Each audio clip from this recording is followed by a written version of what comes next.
इस साल को अपने पार्टी के राजनीतिक डेवलपमेंट्स के लिए कैसे देखते हैं? बहुत क्रूशियल साल है हम लोगों के लिए।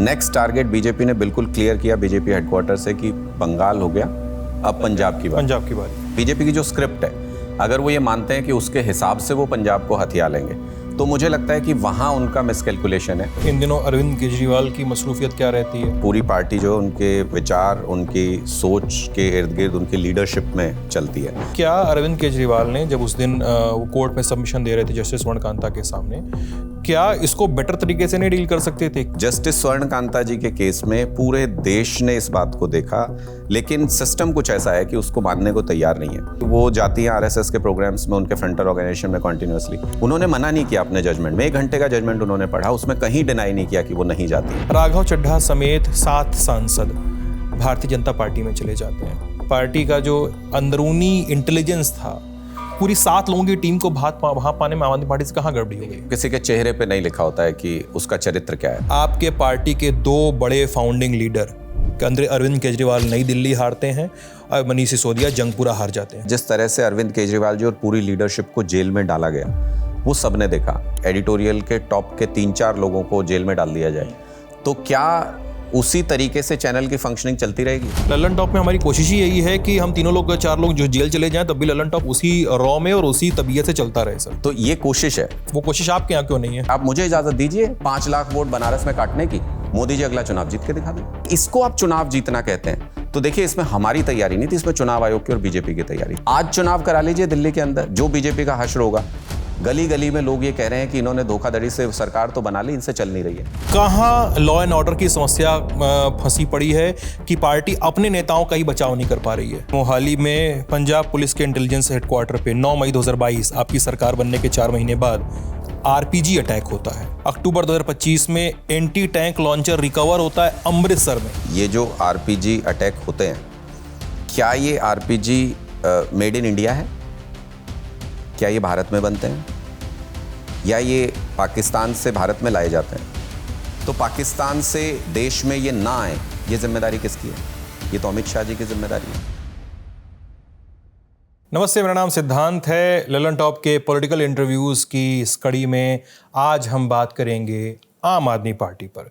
पंजाब इलेक्शन आने वाले हैं। बीते 2-4 सालों में, 5 सालों में आम आदमी पार्टी ने बहुत सारे उतार और चढ़ाव देखे हैं।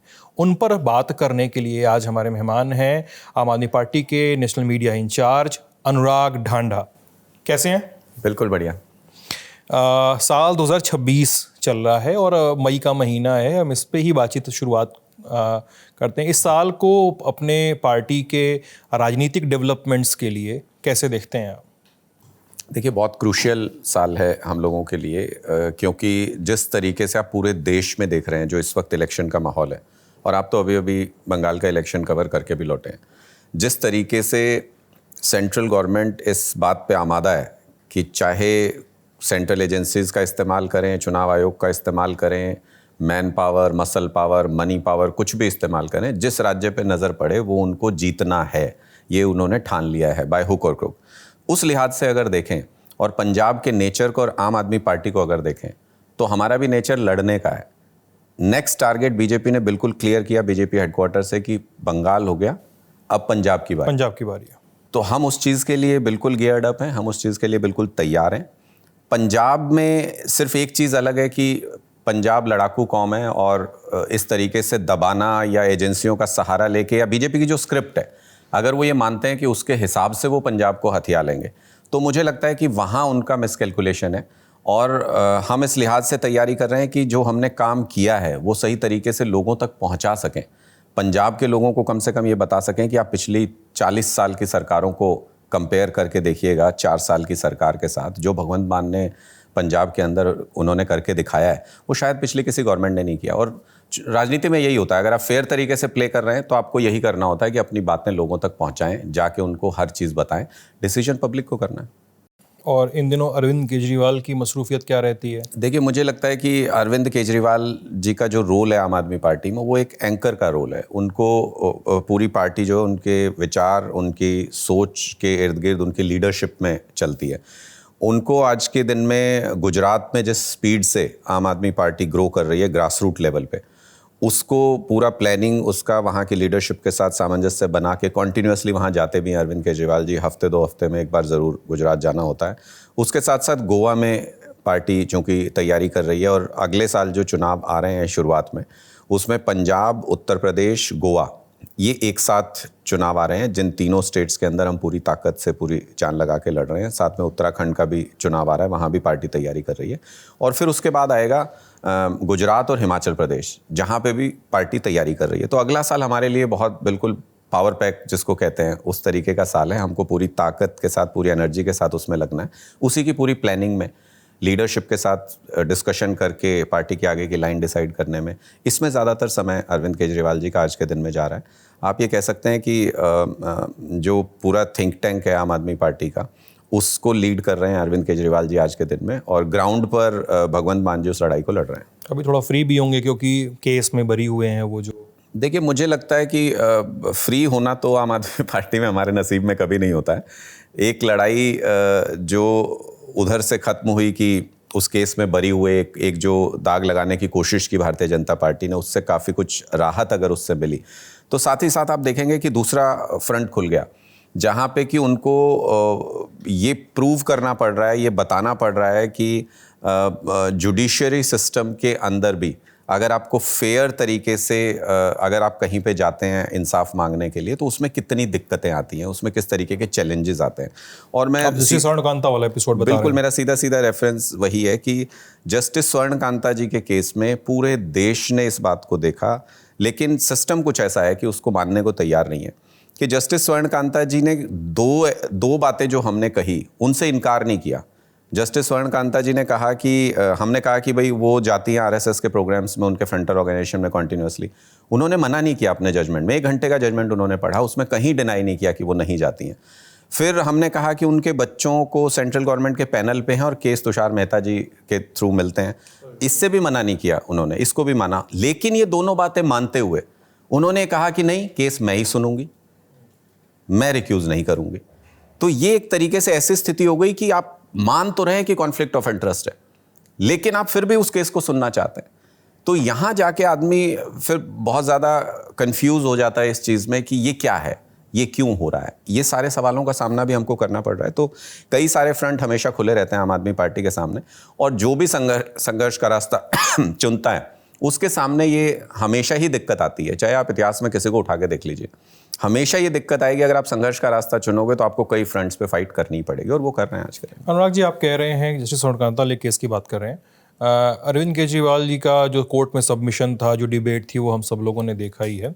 बार बार कई सारे लोग, आपके आलोचक भी और आपको जानने वाले भी, कानून के समझदार लोग भी ये सवाल उठाते हैं कि क्या अरविंद केजरीवाल ने जब उस दिन वो कोर्ट में सबमिशन दे रहे थे जस्टिस स्वर्णकांता के सामने, क्या इसको बेटर तरीके से नहीं डील कर सकते थे? क्या हाई कोर्ट के चीफ जस्टिस के सामने या सुप्रीम कोर्ट चीफ जस्टिस के सामने या पैनल के सामने सीधे एक एप्लीकेशन देते? देखिए, बिल्कुल मैं आपकी बात से सहमत हूं। मतलब कई सारे लोग कह रहे हैं कि यार वो शायद वो पॉलिटिकल स्टंट जैसा लग रहा है, और अरविंद केजरीवाल का कोर्ट में खड़ा होने के डिबेट करना, एक दूसरे रास्ते भी थे तो वहां से आप काम कर सकते थे। तो हमको इस बात को समझना पड़ेगा कि अरविंद केजरीवाल जी ने कोई रास्ता छोड़ा नहीं। उन्होंने सबसे पहले चीफ जस्टिस को ही लिखा। उन्होंने सबसे पहले, अगर आप ध्यान दें, पूरा सीक्वेंस देखें, तो सबसे पहले उन्होंने हाईकोर्ट के चीफ जस्टिस को लिखा कि भाई ऐसे ऐसे है और हमें विश्वास नहीं, कॉन्फ्लिक्ट ऑफ इंटरेस्ट नज़र आ रहा है, तो इसको चेंज कर देना चाहिए। वहाँ से ये कहा गया, चूंकि हमारा नियम है कि एक बार केस किसी की अदालत में चला गया, और पहली तो आपको हियरिंग पता ही है, वो 4 घंटे के अंदर अपील की सीबीआई ने, सीधे कोर्ट में गए। हम में से कोई वहाँ अरविंद केजरीवाल जी या कोई और पार्टी मौजूद नहीं थे। उस पर स्वर्णकांता जी ने एक इंटरिम आदेश दे दिया कि ऑर्डर उस पर दे दिया, तो वो उनके कोर्ट में तो चला गया वो केस। अब चीफ जस्टिस जी के यहाँ से ये आया कि अगर वो किसी कोर्ट में चला गया है तो फिर वो उसी कोर्ट का प्रेरोगेटिव है कि वो रिक्यूज करेंगे कि नहीं करेंगे। रिक्यूजल एप्लीकेशन भी वही सुनेंगे। ये लॉ है, ये परंपरा है, ये तरीका है। तो हमें उन तरीकों में भी तो कॉन्स्टिट्यूशन को फॉलो करते हुए, उन तरीकों को फॉलो करते हुए चलना पड़ेगा। तो अरविंद जी ने बड़े रिस्पेक्टफुली, आप पूरा 1 घंटे की उनकी अगर देखेंगे, दलील देखेंगे, कहीं पे उन्होंने क्वेश्चन रेज नहीं किया कि भाई हम पर्सनली हम ये मानते हैं कि भाई ये जज गड़बड़ है या कुछ इनकी मंशा में खोट है। हम ये कह रहे हैं कि हमारे मन में ये संदेह होगा। और आप अगर अरविंद जी की जगह पे होते, आप मुझे बता दीजिए, अगर आपको ये लगता है कि मेरे सामने जो जज है उसके दोनों बच्चे सेंट्रल गवर्नमेंट के पैनल पे हैं, और ये सेंट्रल गवर्नमेंट का सबसे बड़ा वकील है जो मेरे सामने इस वक्त केस लड़ रहा है, आपको यकीन हो जाता कि आपको इंसाफ मिलेगा? नहीं, कॉन्फ्लिक्ट ऑफ इंटरेस्ट का केस तो उपजता है यहाँ पे, मैं मानता हूँ इस बात को, लेकिन बात यहाँ पे ये भी तो हो रही है ना कि जो तरीके दूसरे हो सकते थे उस पर हम बातचीत कर रहे थे। हाँ, तो दूसरे तरीके पे मैं वही कह रहा हूँ कि हम जो एक्सपेडाइट किया गया आपके जो हिसाब से। आपने तरीका बताया वो भी हमने फॉलो किया। फिर उसके बाद कोर्ट में उन्हीं जज के सामने रिक्यूजल की एप्लीकेशन लगाई, हमने वहां पे भी अपनी बात रखने की कोशिश की। अब उसके बाद इसको सुप्रीम कोर्ट में चैलेंज किया जा सकता है, तो वो भी करेंगे। अरविंद जी ने खुद अपने बयान में ही कहा कि मैं उसकी भी तैयारी कर रहा हूँ, लेकिन बहुत ही डेलीगेट सा मामला है। इस तरीके का मुझे नहीं लगता कि आज़ाद भारत की इतिहास में कोई ऐसा मामला इससे पहले कोई आया जिसमें इतने कॉम्प्लिकेशंस हुए हों। यूजुअली क्या होता है कि आप किसी जज को अगर कोई थर्ड पार्टी भी ये कह देती है कि नहीं इसमें सर थोड़ा सा लग रहा है, तो वो रिक्यूज कर जाते हैं, क्योंकि लाखों केस पड़े हुए हैं हाई कोर्ट में। किसी भी जज का क्या इंटरेस्ट हो सकता है कि मुझे यही केस सुनना है? उसको छोड़िए, बाकी लाखों केस हैं वो सुन लीजिए। इनके अलावा 40 जज और हैं हाई कोर्ट में। हम ये तो नहीं कह रहे कि इस फला जज को ही सुनना चाहिए, कोई भी और जज सुन ले उनमें से। तो जो ऐसी स्थिति पैदा हो गई है कि जिसको बहुत ही कॉशियसली, बहुत ही केयरफुली डील करने की ज़रूरत है। हम सारे लीगल ऑप्शंस जो हैं उनका भी इस्तेमाल कर रहे हैं, लेकिन साथ ही देखते हुए मक्खी तो नहीं निकली जा सकती। तो अगर आपको पता है कि ये क्लियर कट बायस नज़र आ रहा है हमें केसेस में, और clear cut conflict of interest नज़र आ रहा है, हम उसके लिए पूरे अपने लॉजिक, अपना केस पेश कर चुके हैं, उसके बाद बेमानी हो जाता है उसी कोर्ट में जा करके। मेरा पर्सनल ओपिनियन ये है कि मैं ये मानता हूँ कि वो बिल्कुल बेमानी हो जाता है कि आप ये जानते हुए कि मुझे यहाँ से इंसाफ की उम्मीद नहीं है, मैं अपना पूरी बात कह चुका हूँ कि मुझे यहाँ से इंसाफ की उम्मीद नहीं, तर्क दे चुका हूँ, फिर भी मैं उस कोर्ट में जाऊँ ये मान के कि बड़ा न्यूट्रल चल रहा है सब कुछ, तो ये तो बहुत बेमानी है। तो इसलिए मुझे लगता है कि अरविंद केजरीवाल जी का रास्ता सही है, जो उन्होंने सत्याग्रह का रास्ता चुना। सत्याग्रह कहा भी उसी वक्त के लिए गया जब आपके पास और कोई रास्ता नहीं बचे, तो फिर सत्याग्रह का रास्ता बचता है। तो वो उसको पूरा फॉलो करते हुए, इन प्रिंसिपल जो गांधी जी ने तरीका बताया सत्याग्रह का, उसको पूरा फॉलो करते हुए जो बेस्ट पॉसिबल था अरविंद जी वो कर रहे हैं। हम लोग 2026 के उतार चढ़ाव से हमने बातचीत शुरू की थी। आपने चढ़ाव की बात की, मैं उतार की बात कर लेता हूँ। आपके पार्टी के एक नामी गिरामी सांसद हुआ करते थे, आपकी सांसद तो अभी भी हैं, आपकी पार्टी में हुआ करते थे, राघव चड्ढा। और इस क्वेश्चन से आम आदमी पार्टी को बच नहीं सकती है। जवाब तो इसमें बचना भी नहीं चाहते, इस पे बात तो करना हाँ। चाहिए। राघव चड्ढा समेत 7 सांसद भारतीय जनता पार्टी में चले जाते हैं। पार्टी का जो इंटरनल मैनेजमेंट था, पार्टी का जो अंदरूनी इंटेलिजेंस था, क्या वो कहीं कहीं फेल हो रहा था? ये सवाल मैं इसलिए उठा रहा हूँ कि राघव चड्ढा को हटाकर अशोक मित्तल को आपने राज्यसभा में लीडर नियुक्त किया आपकी पार्टी ने, लेकिन वो भी बीजेपी में चले गए। ठीक है, इंटरनल इंटेलिजेंस फेल्योर था। क्या राघव चड्ढा को समय पे भांपा नहीं जा सका था? क्योंकि ये वही राघव चड्ढा थे जो साल 2023 में सस्पेंड हुए थे पीयूष गोयल के रिकमेंडेशन पे, जब उन्होंने ये कहा था राघव चड्ढा ने कि हम लोगों को बिना कंसेंट की कमेटी में डाल दिया गया है, हमसे बातचीत भी नहीं की गई है। तब राघव चड्ढा तो एक पार्टी को फेवरेबल स्टैंड लेते हुए दिख रहे थे, लेकिन कभी फिर वो समोसे की बात कर रहे थे, कभी चाय की, कभी तमाम मुद्दों की, टॉक टाइम की, टॉक डेज की। राघव चड्ढा को भांप पाने में, उस पूरी 7 लोगों की टीम को भांप पाने में आम आदमी पार्टी से कहाँ गड़बड़ी? देखिए, मुझे लगता है कि आप क्या भांप सकते हैं, मतलब किसी के चेहरे पे नहीं लिखा होता है कि उसका चरित्र क्या है। उसके जो एक्शंस हैं वो उसका चरित्र तय करते हैं। और क्या मौका राघव चड्ढा को, संदीप पाठक को या बाकी किसी भी यंग लीडर को जो मौका राजनीति में मिल सकता है, उनमें से क्या नहीं दिया आम आदमी पार्टी ने? बहुत बड़ा मंच दिया, सब कुछ दिया, लेकिन कौन कब दबाव में आएगा, कौन कब डर जाएगा। मैं इसका एक एग्जाम्पल आपको अगर देना चाहूँ तो शहीद भगत सिंह जी की टोली में उन्होंने पूरा संघर्ष किया, आज़ादी की लड़ाई लड़ी अंग्रेज़ों के साथ, लेकिन मुखबिर भी तो फिर निकल आए थे ना उसी में से। तो क्या शहीद भगत सिंह जी पहचान पाए थे कि भाई ये देखो, ये हमारे साथ ही रहता है एक बंदा, लेकिन कल को ये गड़बड़ निकल आएगा? वो तो क्रांति की लड़ाई लड़ने के लिए साथ लेके चले थे सब लोग। लेकिन आप भगत सिंह नहीं हैं। हम नहीं हैं, हम लेकिन उनसे प्रेरणा लेते हैं। हमारे प्रेरणा स्रोत हैं भगत सिंह जी। हम उनके रास्ते पे चलते हैं। जो उन्होंने सपना देखा था देश के लिए, उसके लिए काम कर रहे हैं। यही एजुकेशन, हेल्थ, यही सब तो चाहते थे वो लोग भी, हम उसके लिए काम कर रहे हैं। तो उन्हीं विचारों पे चलते हैं। तो हम सबको समभाव से लेके चलते हैं कि भाई अगर इस लड़ाई में कोई भी आना चाहता है, अरविंद केजरीवाल जी तो नहीं गए थे राघव चड्ढा के घर कि भाई चलो तुम राघव बहुत बड़े नेता हो तुम, वो आए थे इस लड़ाई में लड़ने के लिए, तो सब साथ चले। अरविंद जी ने पूरा विश्वास किया। विश्वासघात किसने किया, ये समझने की बात है। क्या अरविंद केजरीवाल जी ने विश्वासघात किया? विश्वासघात तो राघव चड्ढा ने किया। और क्या बदल गया इतने दिनों के अंदर? यही राघव चड्ढा कुछ दिन पहले संसद के अंदर ये कहते थे कि ये पेपर लीक हो रहे हैं, गड़बड़ है, ऐसा नहीं होना चाहिए। आज वो बीजेपी में जाके इन मुद्दों पे चुप, खामोश। समोसे सस्ते कराने के लिए राघव चड्ढा बोल रहे थे पार्लियामेंट के अंदर। आज पेट्रोल डीजल को लेके जो हाहाकार मच रहा है देश के अंदर, प्रधानमंत्री कह रहे हैं सोना मत खरीदो, राघव चड्ढा चुप। तो ये चरित्र की पहचान होती है किसी व्यक्ति की। डर गए होंगे किसी चीज से, घबरा रहे होंगे, दबाव में होंगे। मैं कैसे बता सकता हूं ये कि उन्होंने ये निर्णय क्यों लिया, लेकिन आप इससे चरित्र की पहचान कर सकते हैं कि कुछ दिन पहले राघव चड्ढा क्या बोल रहे थे, आज उन मुद्दों के ऊपर राघव चड्ढा खामोश क्यों हो गए हैं, क्या बदल गया उनके लिए, सिवाय इसके कि उन्होंने अपनी पार्टी बदल ली और भारतीय जनता पार्टी को। आपने कहा कि अशोक मित्तल जी के बारे में कि क्या हमारी चॉइस गलत थी? बिल्कुल ठीक चॉइस थी। हमने राघव चड्ढा के बारे में जब हमें पता चला, हमने पहचाना, हमने जिम्मेदारी किसी और व्यक्ति को दे दी। अशोक मित्तल जी तो बीजेपी में जाने से मना किया उन्होंने, तो फिर उनके यहाँ रेड हो जाती है। अगर रेड हो जाए किसी बिजनेसमैन व्यक्ति को, आप ये कहें कि आपका सारा ही बिजनेस ठप कर देंगे, बंद कर देंगे, तो क्या करेगा वो बिजनेसमैन? हर कोई तो अरविंद केजरीवाल नहीं हो सकता, हर कोई तो संजय सिंह नहीं हो सकता। जेल में डाल दो आप 6-6 महीने, साल तो भी हम नहीं टूटेंगे, हम नहीं झुकेंगे। तो हर व्यक्ति की अपनी कैपेबिलिटी होती है कि वो कब तक मुकाबला कर सकता है, कौन कितना डरता है, विश्वासघात कर सकता है। ये चरित्र है व्यक्ति का, और किसी भी व्यक्ति की पहचान उसके चरित्र से ही होती है। लोग उसके नाम से, उसकी शक्ल से नहीं व्यक्ति को जानते। ये कहते हैं कि यार ये फला व्यक्ति बुरा है, ये फला व्यक्ति अच्छा है, उसके चरित्र से उसकी पहचान होती है। आज इन्होंने अपना चरित्र दिखा दिया, इनकी पहचान हो गई।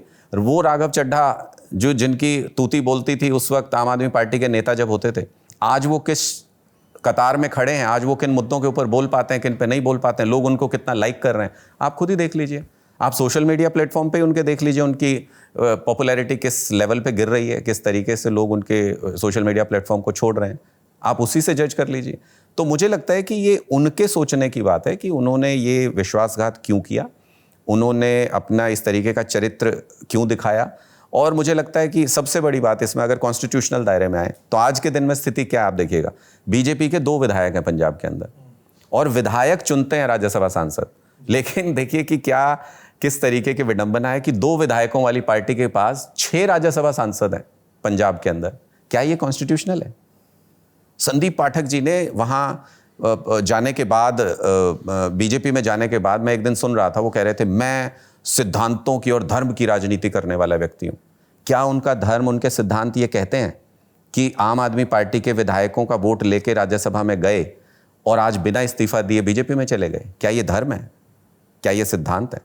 भगवंत मान मिले भी थे प्रेसिडेंट से कि उनकी राज्यसभा सदस्यता निश्चित तौर पे। तो मैं, लेकिन आपको भी पता है कि वो एड एंड एडवाइस पे काम राष्ट्रपति भी करती हैं, बीजेपी की सरकार पे करते हैं। ये इनका चरित्र है कि हमको कोई नियम कानून मानना ही नहीं है, हमको कॉन्स्टिट्यूशन को मानना ही नहीं है। इसमें असंवैधानिक क्या है? मतलब तो पूरी तरह से आप देखिए, असंवैधानिक, या हमारा संविधान क्या कहता है कि हर स्टेट के विधायक चुने जाएंगे, उन विधायकों का रिप्रेजेंटेशन सेंट्रल लेवल पे सांसद करेंगे, राज्यसभा के सांसद करेंगे। तो अब 2 विधायक हैं पंजाब में बीजेपी के, इसका मतलब वो पंजाब को रिप्रेजेंट तो नहीं करती बीजेपी, तो उसके 6 सांसद सेंटर में हैं। तो इसका मतलब पंजाब के लोगों की वॉइस तो पहुंच ही नहीं रही आज के दिन में राज्यसभा में। ये पूरे कॉन्स्टिट्यूशन के अगेंस्ट है।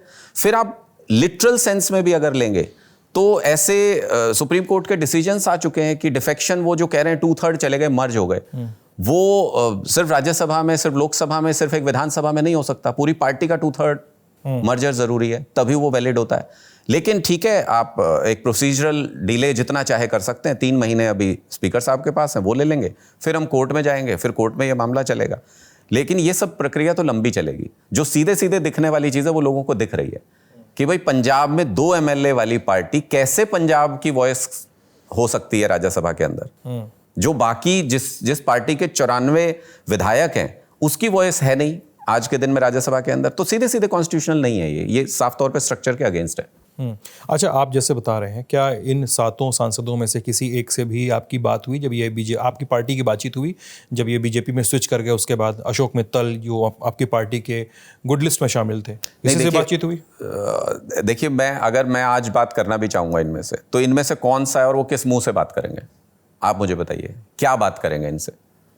हम क्या पूछें इनसे कि तुम क्यों चले गए, जो साफ नजर आ रहा है कि क्यों चले गए? अगर ये डरे नहीं होते, मैं चलिए, हो सकता है कि कुछ इनका भी स्टेक पे हो, राघव चड्ढा का स्टेक पे हो, अशोक मित्तल जी का बिजनेस स्टेक पे था, संदीप पाठक का क्या स्टेक पे था?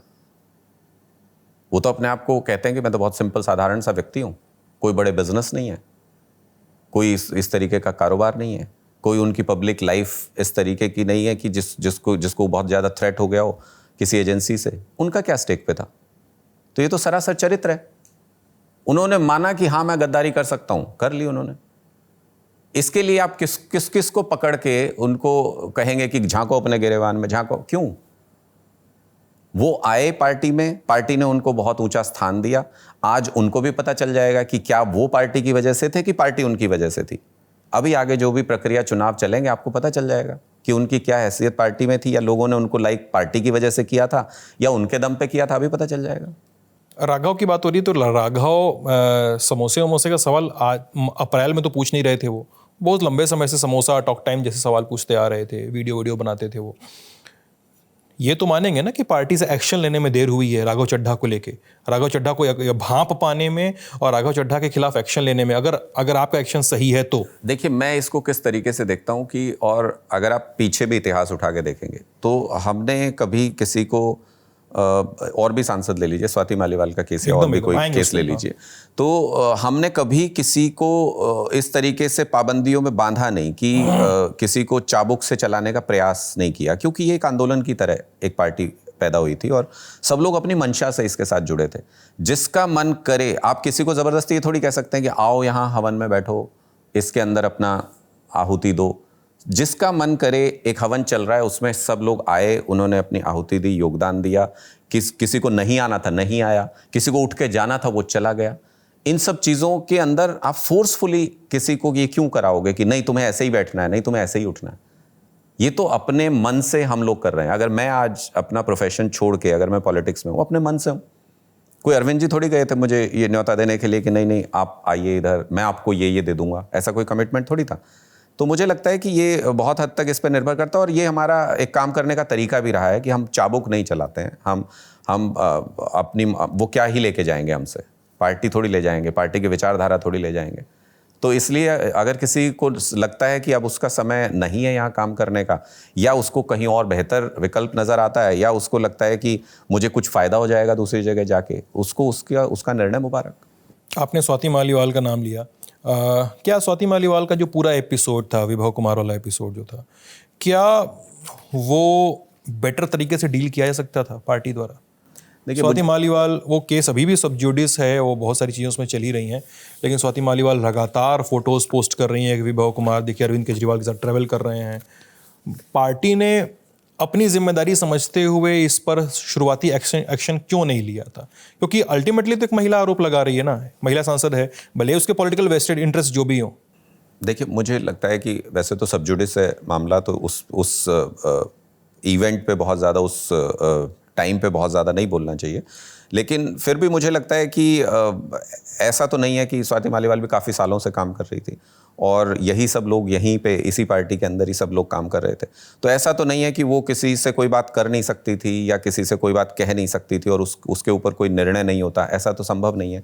जिस शार्प तरीके से और जिस टाइमिंग पर ये सारी चीज़ें हुई, वो कहीं ना कहीं ये दिखाता है कि ये ऑर्केस्ट्रेटेड तरीके से, एक पूरा का पूरा स्ट्रक्चर्ड तरीके से ये सब कुछ किया गया, प्री डिसाइडेड था। ये बहुत हद तक हम लोगों को लगता भी है और सबको नज़र भी आता है। और जो वीडियो भी वहाँ से निकल के आया, बाकी तो एलिगेशन है, पर जो वीडियो वहाँ से निकल के आया उसमें तो गाली देते हुए वही नज़र आ रही, उसमें तो चिल्लाते हुए वही नज़र आ रही। कोई किसी तरीके से कोई बात अब प्रूव, कोई चीज़ हो नहीं हो, वो तो कोर्ट का मामला है, सब जुडिस है, इसलिए मैं उस पर कमेंट नहीं कर सकता। पर जो पब्लिक डोमेन में जो वीडियो आया उसमें उनकी जो भाषा है और जिस तरीके से, आप इसी पार्टी में तो थे, आप ही के साथ तो एक पूरी गवर्नेंस चल रही थी, अचानक से आप अपनी लॉयल्टी शिफ्ट करते हो और उसके बाद सब कुछ बुरा बुरा नजर आना शुरू हो जाता है। A to Z, ऊपर से नीचे तक सब बुरा नजर आना शुरू हो जाता है। तो क्या इन सारी बुराइयों पे स्वाति जी जब पार्टी में थी तो चुप थी क्या इन सारी बुराइयों के ऊपर? तब क्यों चुप थे? इसका मतलब उनको बुराई से कोई परहेज नहीं है, या फिर वो आज झूठ बोल रहे हैं? इन दोनों में से एक बात तो होगी ना। नहीं हो सकता है तब उन पर अटैक भी न किया गया हो, तीसरी पॉसिबिलिटी भी तो हो सकती है। अगर आपके ऊपर अटैक नहीं किया गया हो उस वक्त, तो आप ये सारी बुराइयां बर्दाश्त कर रहे थे पार्टी की, जो आज वो फोटो डालते हैं, ये डालती हैं, ऐसा हो रहा है पार्टी में, वैसा हो रहा है, ये चल रहा है। तो क्या ये सारी बुराइयां पहले नहीं चल रही थी? पहले उनको स्वीकार थी, आज एकदम उनको अस्वीकार हो गई क्योंकि लॉयल्टी शिफ्ट हो गई, उनकी दूसरी जगह चेंज हो गई लॉयल्टी। इन सारी चीज़ों से पता चलता है कि ये राजनीतिक चालें हैं, ये राजनीतिक मकसद से की गई चीज़ें हैं, ऑर्केस्ट्रेटेड हैं पूरे तरीके से। और अचानक से एक व्यक्ति किसी एक इवेंट से, किसी पार्टी के अंदर हुई किसी एक घटना से अगर कोई व्यक्ति का पूरा थिंकिंग का लेवल ही शिफ्ट हो जाए कि वो अभी 10 सेकंड पहले तक एंटी बीजेपी सब कुछ सोच रहा था और अचानक से 10 सेकंड के बाद एंटी आप सब कुछ नजर आना शुरू हो जाए उसको, ये हजम होने वाली बातें नहीं है। पॉलिटिक्स में इतने कोइंसिडेंसेस नहीं होते हैं।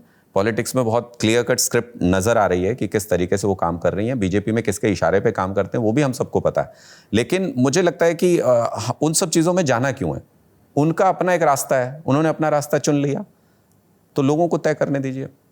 लेकिन आपको शायद इस बात पे प्रकाश डालना चाहिए कि क्या आपको पार्टी की फंक्शनिंग, आपकी जो पार्टी की फंक्शनिंग है वो थोड़ी और बेहतर करने की ज़रूरत है? क्या वो एक बुरे फेज़ में है?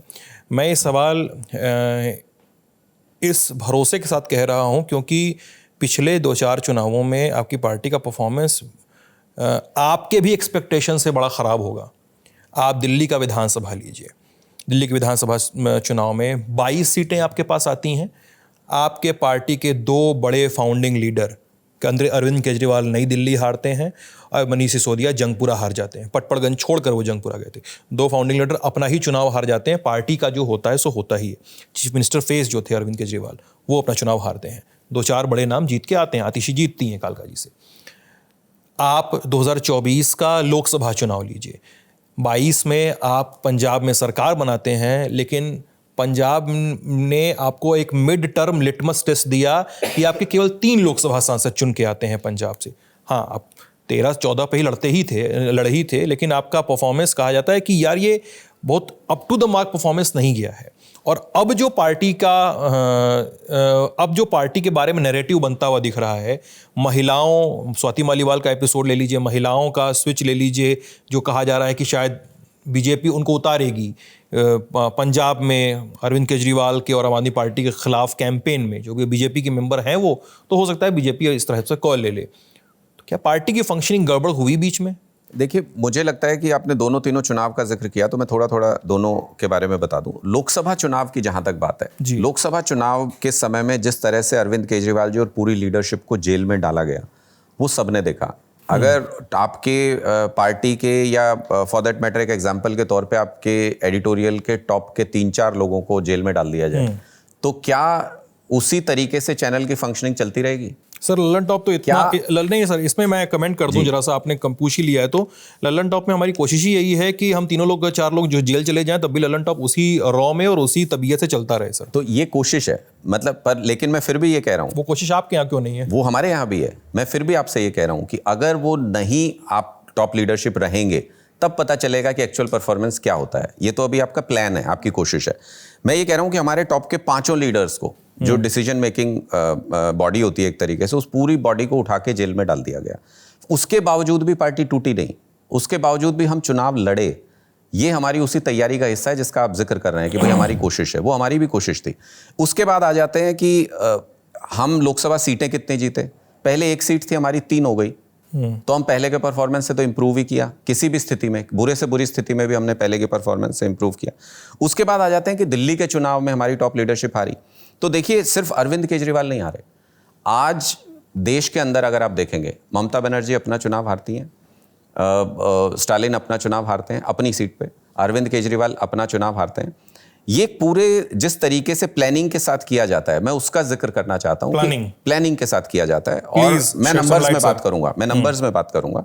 अरविंद केजरीवाल जी को जब जेल में डाला गया तो उनकी कॉन्स्टिट्यूएंसी में 1,48,000 वोटर थे, और जब अरविंद केजरीवाल जी जेल से बाहर आए, अपना चुनाव लड़ने की तैयारी शुरू की, तो उनकी कॉन्स्टिट्यूएंसी में 1,06,000 वोटर थे। 42,000 वोट काट दिए, 42,000 वोट काट दिए उनकी, मतलब 1/3 कॉन्स्टिट्यूएंसी वॉश कर दिया आपने। फिर आप कहते हैं लड़ो अब चुनाव, आओ दंगल में।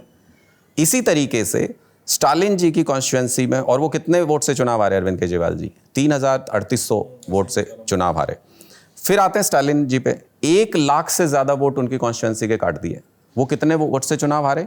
8,000 वोट से, 8,500 वोट से चुनाव हारे। ममता बनर्जी की कॉन्स्टिट्यूएंसी में भी 50,000 के आसपास वोट उनके काट दिए गए, 52,000 के आसपास, और वो 15,000 वोट से चुनाव हार जाती है ममता बनर्जी। क्या आप जिस वोटर लिस्ट के आधार पे चुनाव होना है, और आप मुझे ये नहीं कह सकते कि नहीं ये आपने तब क्यों नहीं बोला। हमने खूब बोला, हमने 100 लोग प्रेस कॉन्फ्रेंस में ला के बिठा दिए कि इनके वोट कट गए हैं और ये जिंदा हैं, ये कह के वोट काट दिए कि ये मर गए हैं। हमने खूब बोला जब हमने बताया कि अरविंद केजरीवाल जी की कॉन्स्टिट्यूएंसी में सांसदों के घर पे 20-20, 25-25 वोट हर सांसद के यहां बन गए, मतलब 4-5 हजार नए वोट बन गए वहां पे। हमने उस वक्त विद प्रूफ चुनाव आयोग को कहा, चुनाव आयोग एक्शन ही नहीं लेता उस पर, चुनाव आयोग उस पर बोलता ही। तो ऐसे तो आप किसी को भी हरा लो, ऐसे तो आप किसी को भी हरा लीजिए। आप मुझे इजाजत दीजिए 5 लाख वोट बनारस में काटने की, मोदी जी अगला चुनाव जीत के दिखा दें, हम तय करेंगे कौन से वोट कटेंगे, मोदी जी अगला चुनाव जीत के दिखा दें। तो अगर इसको आप चुनाव जीतना कहते हैं तो देखिए इसमें हमारी तैयारी नहीं थी, इसमें चुनाव आयोग की और बीजेपी की तैयारी थी। दूसरी बात, अगर हम दिल्ली के अंदर अनपॉपुलर होते और हम 20-30% वोट शेयर पे आ जाते, मैं आपकी बात स्वीकार कर लेता कि हमारे काम की नाकामी है। बीजेपी के और हमारे वोट शेयर में 1% का अंतर है, 1% का। ये सारे वोट काटने, जोड़ने, धोखाधड़ी सब कुछ करने के बावजूद, तो 1% के अंतर से कोई हार जीत का निर्णय अगर हो रहा है तो इसका यह मतलब नहीं है कि मोदी जी पॉपुलर हो गए यहां पे और अरविंद जी अनपॉपुलर हो गए। इसका मतलब है कि हमारी पॉपुलैरिटी एट पार है। आज चुनाव करा लीजिए दिल्ली के अंदर, जो बीजेपी का हश्र होगा, गली गली में लोग ये कह रहे हैं कि इन्होंने धोखाधड़ी से सरकार तो बना ली, इनसे चल नहीं रही है। तो ये पार्टी में सब ठीक है? देखिए मुझे लगता है कि अपनी तरफ से हर पार्टी ये कोशिश करती है, और अगर कोई गलती हम करते हैं तो मुझे लगता है हम पहली ऐसी पार्टी हैं, अपनी गलती से हम सबसे स्मार्टली, सबसे जल्दी सीखते हैं और इमीडिएटली इंप्रूव करते हैं। ऐसा अगर आप पास्ट में भी देखेंगे तो हमने कई मौकों पे किया है। तो हमसे अगर हमें लगता है कि हमारी कोई काम करने के तरीके में कोई गलती है, उसको तो हम इमीडिएटली इंप्रूव करते हैं। पर जो आउटर स्ट्रक्चर है, जो आपके जद से बाहर की चीजें, मैं चुनाव आयोग को ठीक नहीं कर सकता। मैं जिस तरीके से ईडी और सीबीआई को, अब आप खुद ही देख लीजिए, बंगाल जैसे ही खत्म हुआ उसके बाद से आप पंजाब का एपिसोड देख लीजिए, हमारे सांसद के ऊपर रेड हुई, हमारे मंत्री के ऊपर रेड होती है, कोई भी ऐरी गहरी रेड होती है, कहते हैं कि बीजेपी के नेता से जुड़े हुए हैं। अमन अरोड़ा जी का नाम ले दिया उसमें कि ये फला व्यक्ति जो हैं ये अमन अरोड़ा जी के नज़दीकी हैं। कैसे नज़दीकी हैं? कहीं कोई फोटो है उनके साथ, कहीं उनके पारिवारिक कोई दोस्ती है उनके साथ, कोई बिजनेस में वो नहीं है, शेयर नहीं है, उस कंपनी में कोई साझा नहीं है अमन अरोड़ा जी का, कोई लेन देन भी नहीं है एक पैसे का, लेकिन ये नज़दीकी हैं। तो कुछ भी कह के नाम जोड़ देना आम आदमी पार्टी का। अगर इस तरीके से आप इस पे मैं बताओ, इस पे हम कैसे रोक लगाएं, इसको हम किस तरीके से रोकें? हम ईडी में कौन सा आवेदन दें कि भाई चुनाव तक रुक जाओ, ये सब मत करो? इस पे तो हमारा कंट्रोल नहीं है। ये तो सब बीजेपी का किया धरा है, उनका काम करने का तरीका है। हमें इन तरीकों के बावजूद अपना काम करना है, वो हम कर रहे हैं। इज़ इट मोर कन्वीनियंट कि मैंने देखा है बीते कुछ सालों में कि देश में चुनाव हारने वाली विपक्षी पार्टियां जितनी भी हैं कन्वीनियंटली चुनाव आयोग पर इल्ज़ाम लगाती हैं, जब वो चुनाव जीतती हैं तब ये आरोप नहीं दिखते हैं। चुनाव हारने पे कन्वीनियंटली चुनाव आयोग पे और चुनाव आयोग और भारतीय जनता पार्टी पे साठगांठ होने के आरोप लगाए जाते हैं। ये हर बार जेल नहीं करता है। जनता ये सवाल पूछती है कि मैं फील्ड में जाता हूँ, लोग पूछते हैं कि बताइए साहब जब जीत जाते हैं तब क्यों नहीं बोलते हैं, तब ईवीएम में कहीं गड़बड़ी नहीं थी, तब एसआईआर में प्रॉब्लम नहीं थी। देखिए जीत और हार सब जगह पे, अगर स्ट्रक्चरल सवाल है, अगर प्रोप्राइटरी का सवाल है, तो वो हर जगह पे उठेगा। जैसे कि आप बीजेपी पश्चिम बंगाल में किन वजहों से चुनाव जीती हारी, वो बिल्कुल एक सेपरेट मैटर है, लेकिन क्या चुनाव फेयर तरीके से हुआ? बिल्कुल नहीं हुआ। आप मुझसे कहीं इस बात पे बहस कर लीजिए कि फिर जितने लोगों को चुनाव में एसआईआर की जिम्मेदारी थी वो सारे तो अब मुख्य सलाहकार बन रहे हैं मुख्यमंत्री के, वो इमीडिएट पोस्टिंग, मतलब शर्म भी नहीं है। CEO Manoj Agrawal chief secretary बने हैं। मतलब पहले ये होता था कि भाई कोई चोरी करता थोड़ा पर्दा रखते थे, अब तो वो पर्दादारी भी नहीं रही, इमीडिएट बेनिफिट उनको दिया जाता है। तो अगर आप चीफ जस्टिस को पद से हटते ही राज्यसभा भेज देंगे तो सवाल नहीं उठेंगे क्या?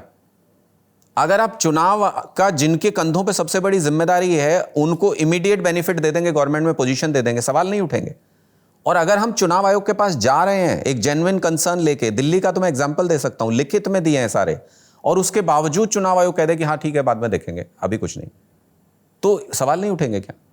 प्रधानमंत्री यहां पे कमल का फूल लगा के वोट डालने के बाद पैदल मार्च करते हुए निकल जाएं और चुनाव आयोग उसको वायलेशन ना माने कोड ऑफ कंडक्ट का, तो सवाल नहीं उठेंगे क्या? इन सारी चीज़ों से अगर इन पे सवाल उठाना नहीं उठाना, ये इसको आप सही गलत कहते हैं तो उसमें ये बिल्कुल सही है। चुनाव आयोग, ईडी, सीबीआई, हर किसी का चुनाव में इस्तेमाल आज के दिन भारतीय जनता पार्टी कर रही है। किसी चुनाव में देख लो, चुनाव आयोग वैसे तो बहुत सारी चीज़ें बोल देता है, लेकिन कोई चुनाव वो वोटिंग वाले दिन फ्रंट पेज पे सारे अखबारों के बीजेपी की ऐड होगी, क्या वो कोड ऑफ कंडक्ट का वायलेशन नहीं है? क्या चुनाव आयोग ने कभी इसके बारे में कुछ बोला? इधर वोटिंग हो रही होगी उस फेज की, उधर प्रधानमंत्री उस पेरीमीटर से बाहर दूसरे फेज की वाली जगह पे रैली कर रहे होंगे जो लाइव चल रही होगी सब चैनल्स के ऊपर। क्या ये कोड ऑफ कंडक्ट का वायलेशन नहीं है? जहां वोट पड़ रहा है वहां देख नहीं रहे लोग? क्या इसके बारे में चुनाव आयोग को कुछ नहीं बोलना चाहिए? अगर ये सारी चीजें हो रही हैं तो सवाल तो उठेंगे, क्यों नहीं उठेंगे? आपने पंजाब की बात की, पंजाब के हाल पे थोड़ा बातचीत कर लेते हैं। बड़ी चिंताजनक स्थिति लग रही है पंजाब को लेकर, लॉ एंड ऑर्डर को लेकर खासकर। बाकी चीज़ों पे तो आएंगे ही, जो आरोप लगते हैं पार्टी की फंक्शनिंग पे, नेताओं के काम पे। पंजाब में अगर आप देखिए तो सितंबर 2024 तरलोचन सिंह आम आदमी पार्टी के नेता लुधियाना के गोली मार के हत्या कर दी गई। तरन तारण में जनवरी 2026 में जरमाल सिंह सरपंच हैं वल्तोहा संधुआ के, गोली मार के हत्या कर दी गई।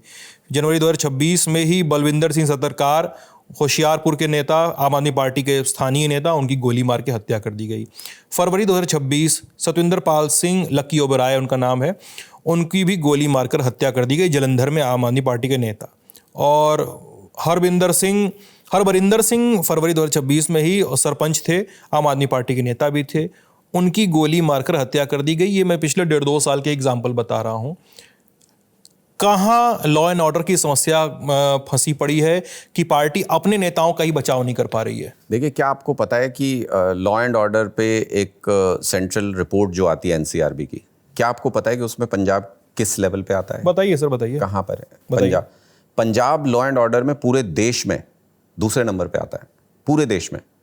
मैं पड़ोसी स्टेट के साथ, आपने कहा कि ये हत्या हो गई, वहाँ ये हत्या हो गई, किसी भी स्टेट में कहीं पे भी हत्या होना गलत है, लेकिन अगर आप नंबर्स कंपेयर करेंगे तो हरियाणा की पॉपुलेशन बहुत कम है पंजाब से, लेकिन वहाँ पर हत्या के मामले 2 गुने से भी ज़्यादा हैं पंजाब से।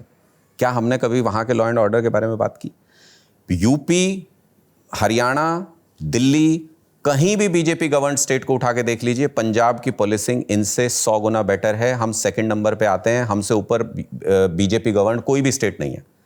तो इसलिए अगर हम इन टोटलिटी बात करें, ये पिक्चर क्रिएट करने की कोशिश है। अब दूसरी बात पे आ जाते हैं कि आप कह रहे हैं कि आम आदमी पार्टी के नेताओं को ही टारगेट क्यों किया जा रहा है हमारी गवर्नमेंट के अंदर?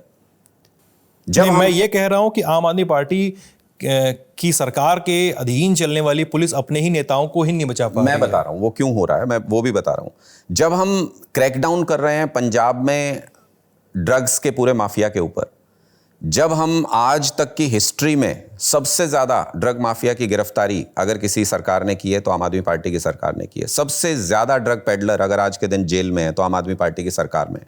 जब हम इतने बड़े लेवल पे और छोटे पेडलर नहीं, बड़े से बड़े नेता जो अब मंत्री भी होते थे, अपनी गाड़ियों में तस्करी कराते थे ड्रग्स की, उन तक को जेल की हवा खिलाई है।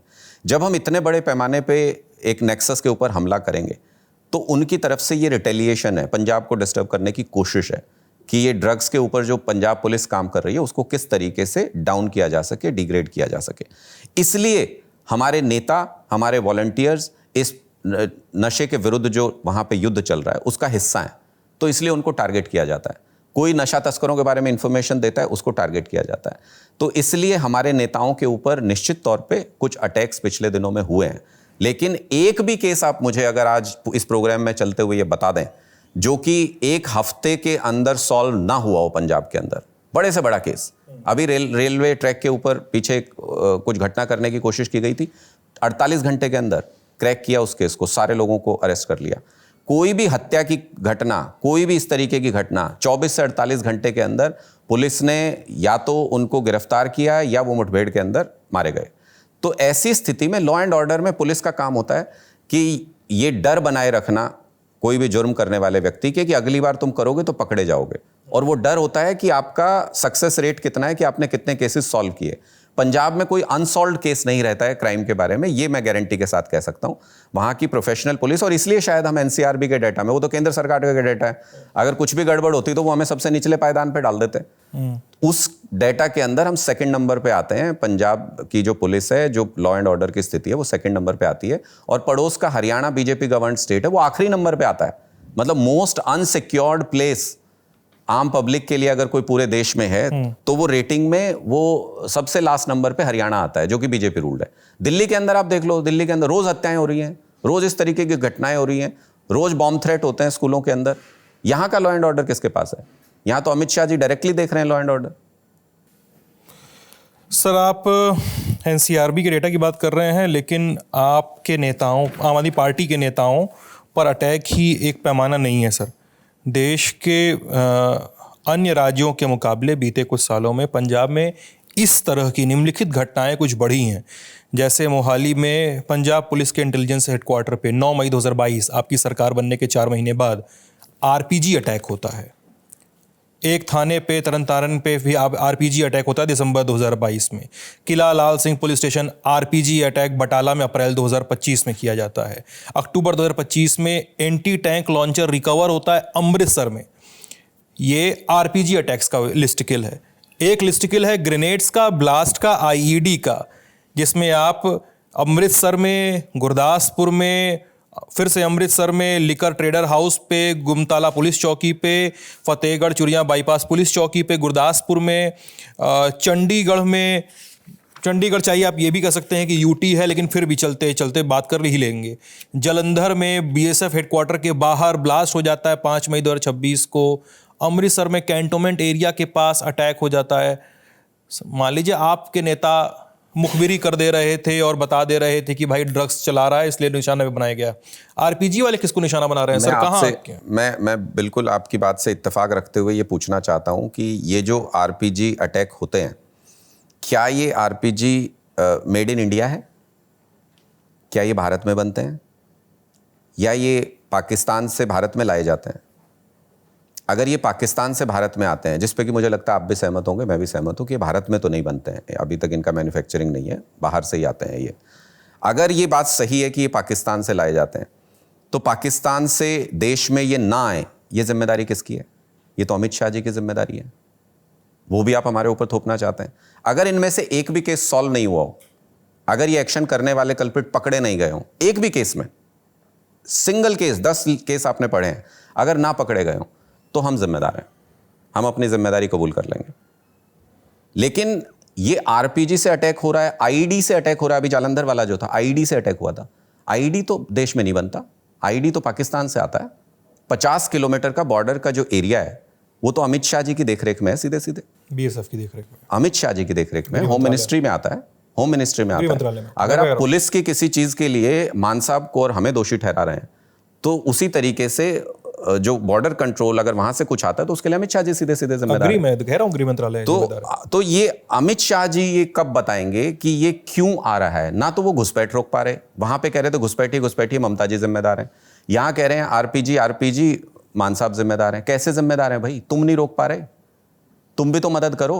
हम तो वहां इंप्रूव कर रहे हैं, एक भी केस अनसॉल्व नहीं है, हमने सबको पकड़ा, लेकिन बॉर्डर से आ कैसे रहा है इसके बारे में कौन बताएगा? अमित शाह जी इसकी जिम्मेदारी कब लेंगे? और इस बात में जो आपने लॉ एंड ऑर्डर की बात की, तो मैं कल के एक वाक्य की भी जिक्र करना चाहूंगा। अभी दिलजीत दोसांझ जी के मैनेजर के घर के बाहर हमला, हरियाणा में उनके घर पे फायरिंग हुई है। क्या ये कोइंसिडेंस है कि कुछ दिन पहले दिलजीत दोसांझ जी को अप्रोच किया जाता है बीजेपी से कि ज्वाइन कर लीजिए? दिलजीत दोसांझ पब्लिकली मना कर देते हैं कि भाई मैं पॉलिटिक्स में नहीं आऊंगा, और उसके कुछ दिन बाद उनके मैनेजर के यहाँ पे कौन अटैक कराता है? किसने जिम्मेदारी ली? लॉरेंस बिश्नोई ने जिम्मेदारी ली है। लॉरेंस बिश्नोई कहाँ बैठा है? गुजरात की जेल में, सेफ हेवन में बैठा है। बीजेपी ने रूल बना दिया, कोई भी स्टेट प्रोडक्शन वारंट पे लॉरेंस को ले जा नहीं सकता, किसी भी और स्टेट में उसकी पेशी नहीं होगी, कहीं पे और केस की सुनवाई नहीं होगी, वहीं रहेगा गुजरात जेल में। दामाद बना के बिठा रखा है बीजेपी ने उसको वहां सेफ हेवन में। लॉरेंस बिश्नोई बीजेपी के लिए काम कर रहा है और किसके लिए काम कर रहा है? या बीजेपी का क्या मतलब, अमित शाह जी का क्या फायदा है इस बात में कि वो किसी भी केस में सुनवाई के लिए नहीं जाए कहीं पे भी? दैट्स अ वेग एलिगेशन, क्योंकि बीजेपी आपसे ये सवाल करेगी कि भाई कि इसका आधार क्या है? वेग एलिगेशन क्यों है? मैं तो सीधे सीधे मैं सीधे आरोप लगा रहा हूं। क्या इंटरेस्ट है भारतीय जनता पार्टी का कि लॉरेंस बिश्नोई जो आरोपी है कई राज्यों के अंदर, पंजाब में भी उसने कई घटनाएं कराई हैं, उसके केस चल रहे हैं, आप उसको पंजाब में जांच के लिए प्रोडक्शन वारंट पे क्यों नहीं आने देंगे? क्या इंटरेस्ट है भारतीय जनता पार्टी का, आप मुझे बताइए। इसका मतलब आपने उसको प्रोटेक्शन उसको दे रखी है, गुजरात के अंदर दामाद बना के बिठा रखा है, अपने हिसाब से काम कराते हैं। क्या ये कोइंसिडेंस है कि बीजेपी को अभी दिलजीत दोसांझ मना करते हैं, 2 दिन बाद लॉरेंस बिश्नोई उस पर अटैक करा देता है? क्या ये सब कोइंसिडेंस नजर आता है? इसलिए हम ये कह रहे हैं कि बीजेपी एंटी पंजाब नेचर की है। मैं आपको 10 रिपीटेड इंस्टेंस बता सकता हूं। जब ये किसान कानून लेके आए तब इन्होंने बिल्कुल नहीं सोचा, 3 साल तक रगड़ दिया किसानों को इन्होंने, मतलब सड़क के ऊपर 750 किसानों की शहादत हो गई। सारा पंजाब खिलाफ था, बोले नहीं करेंगे। ये इनकी एंटी पंजाब सोच है। अभी दिलजीत दोसांझ मान लो चलो नहीं आना चाहता पॉलिटिक्स में, कोई जबरदस्ती है तो उसके घर पे अटैक करा के डरा रहे हैं उसको।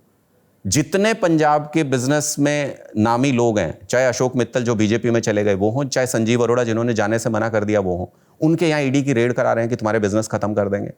वो बिजनेस खत्म होंगे तो किसका नुकसान होगा? पंजाब का नुकसान होगा। संजीव अरोड़ा ने जाना कबूल नहीं किया, उनके ऊपर एक रेड कराई कि तुम्हें हम जेल में डाल देंगे। उन्होंने जाना कबूल नहीं किया बीजेपी में तो उनको रेड करके दोबारा अरेस्ट करके जेल में डाल दिया। अशोक मित्तल चले गए तो जेल से बाहर हैं। इससे ज्यादा ब्लैक एंड व्हाइट में कैसे समझ में आएगा? और ये सारा सिर्फ इसलिए है कि बीजेपी का एंटी पंजाब नेचर है। वो धक्के से जबरदस्ती कब्जा करना चाहते हैं पंजाब के ऊपर, जिससे कि पंजाब हमेशा रिपेल करता आया है। Aurangzeb also tried this. Aurangzeb ने ये किया, पूरे देश में कब्जा करने के बाद पंजाब पे हमला किया कि यहां पे हम कब्जा करेंगे। वो गुरुओं की धरती है, गुरु आगे अड़ गए पूरे तरीके से सब लोगों की रक्षा के लिए। और पंजाब के लोगों में भी उन्हीं की दी हुई शिक्षा है, उन्हीं के सिद्धांत हैं। पंजाब के लोगों को ऐसे दबाया नहीं जा सकता, डराया नहीं जा सकता। प्यार से जान ले लो। लेकिन अगर मोदी जी ये सोचते हैं कि हम कब्जा कर लेंगे उस पर जबरदस्ती औरंगजेब की तरह, नहीं हो पाएगा। अनुराग जी, लास्ट एक फॉलोअप क्वेश्चन मान के चलिए, इसके बाद इस इंटरव्यू को रैप करेंगे।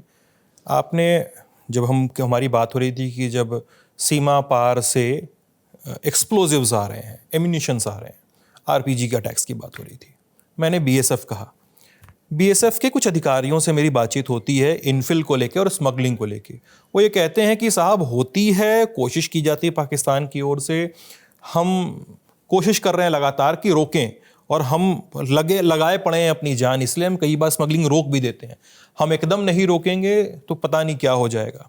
नंबर 1 पॉइंट, जो बीएसएफ का सेक्टर है इंटरनेशनल बॉर्डर पे जो तैनात रहता है, मैं एलओसी की बात नहीं कर रहा हूँ, एलएसी की बात नहीं कर रहा हूँ।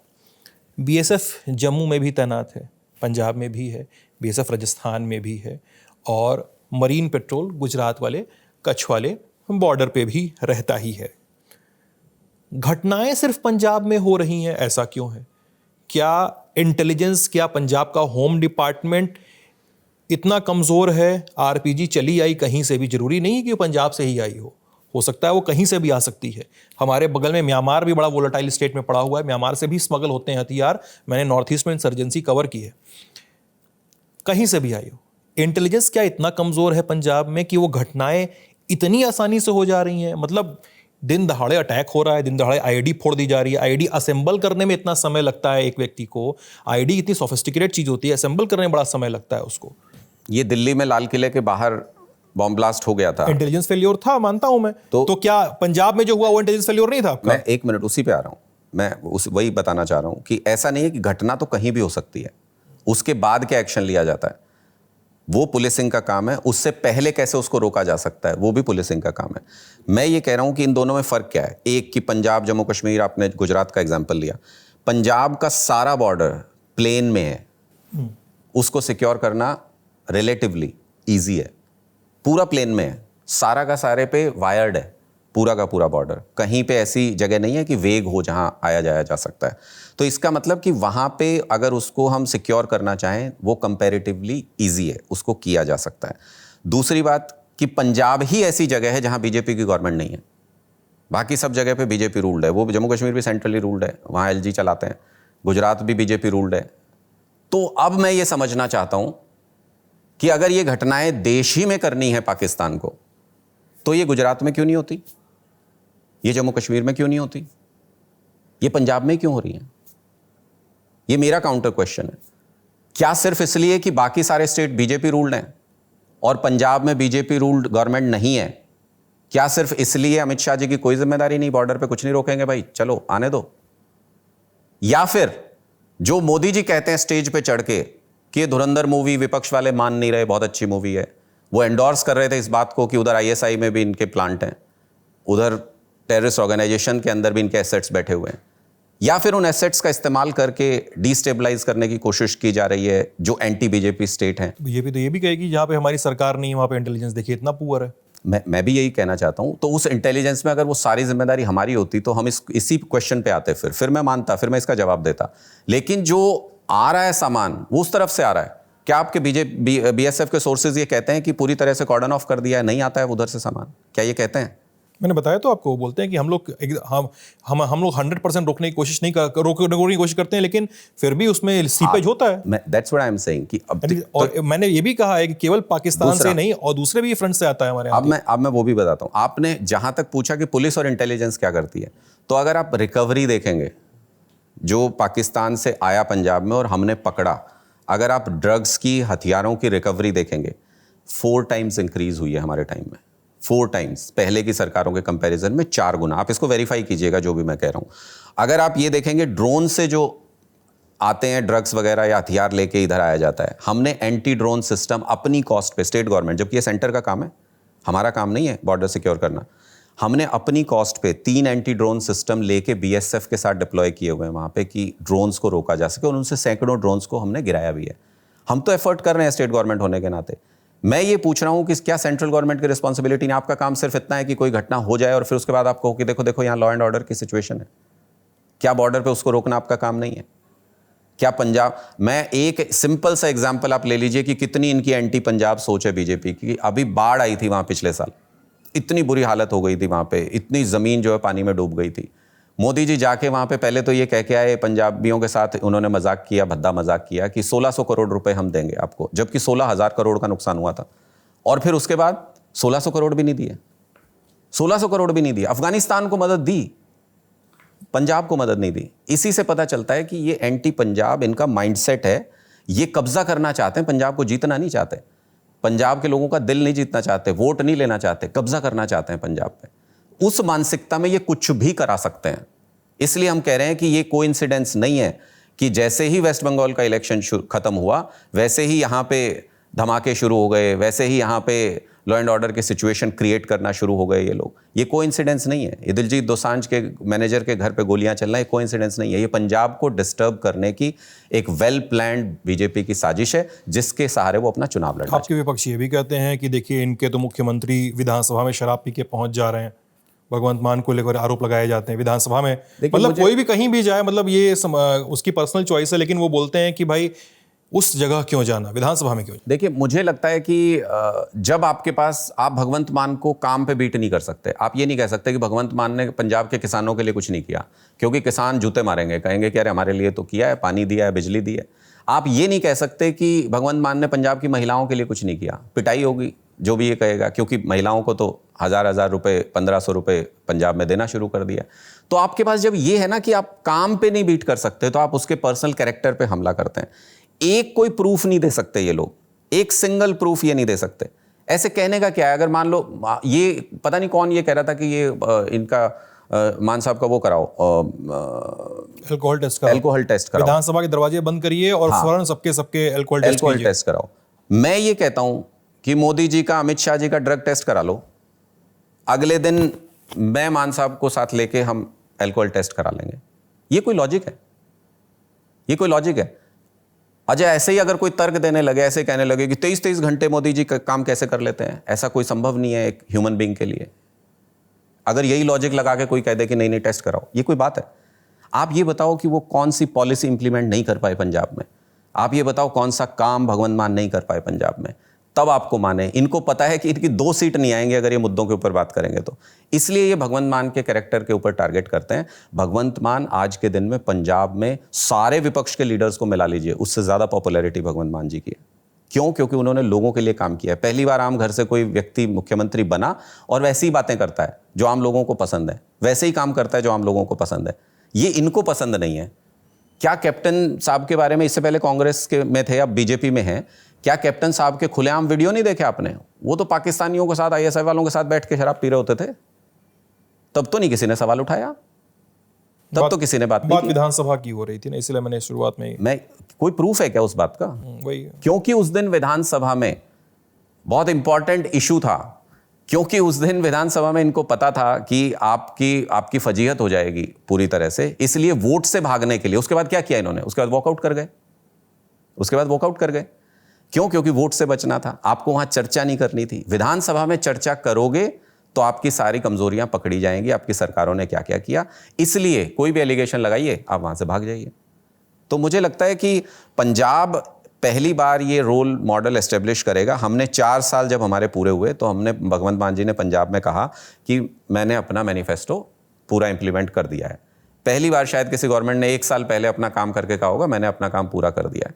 तो मुझे लगता है कि जो पंजाब में बेअदबी के खिलाफ मान साहब कानून लेके आए वो हिस्टोरिक है। ऐसा पंजाब के इतिहास में किसी गवर्नमेंट ने ना प्रयास किया ना कर पाए। जिस तरीके से पंजाब के किसानों के लिए काम हुआ, बिजली के लिए जो काम हुआ, स्पोर्ट्स इंफ्रास्ट्रक्चर जो बनाया पंजाब में, ड्रग्स से हम पंजाब के बच्चों को निकाल तो रहे हैं, साथ में 13,000 गाँव में स्टेडियम्स बना रहे हैं ताकि दोबारा ड्रग्स में नहीं जाएं वो बच्चे। तो ये 5 साल में तो ये सारे काम पूरी तरह से हो नहीं सकते। अभी तो पंजाब पटरी पे लौटा है, स्पीड पकड़ी है। अगला जो विजन है पंजाब को, वो पूरी तरह से इंडस्ट्रियल ग्रोथ का, वहाँ पे पूरा मैकेनिज्म बनाने का, वो अगला ग्रोथ है। संजीव अरोड़ा जी इन्वेस्टमेंट ला रहे थे पंजाब के अंदर हज़ारों करोड़ रुपए की, वही तो खटक रहा है बीजेपी के दिमाग में, वही तो उनकी आंखों में खटक रहा है, इसलिए उनको जेल भेज रहे हैं। चलिए, बात करने के लिए बहुत बहुत शुक्रिया अनुराग जी। इस बातचीत पर आपकी क्या राय है हमें कमेंट सेक्शन में ज़रूर बताइएगा। ललन टॉप देखते रहिएगा। बहुत बहुत शुक्रिया। बहुत बहुत शुक्रिया, बहुत बहुत आभार।